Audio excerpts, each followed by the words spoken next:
Now, like you heard in the epistle, what most believers know about the Holy Ghost is power.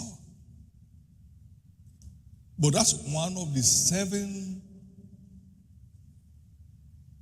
makeup.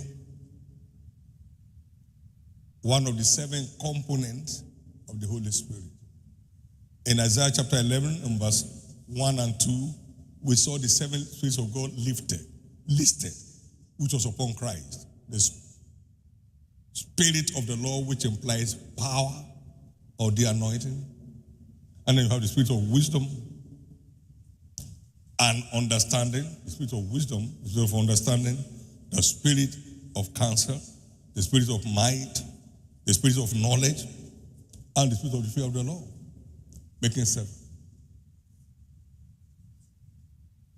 This implies, can be classified into 2, the Spirit of power and wisdom. And Jesus came as the wisdom and the power of God. Now what?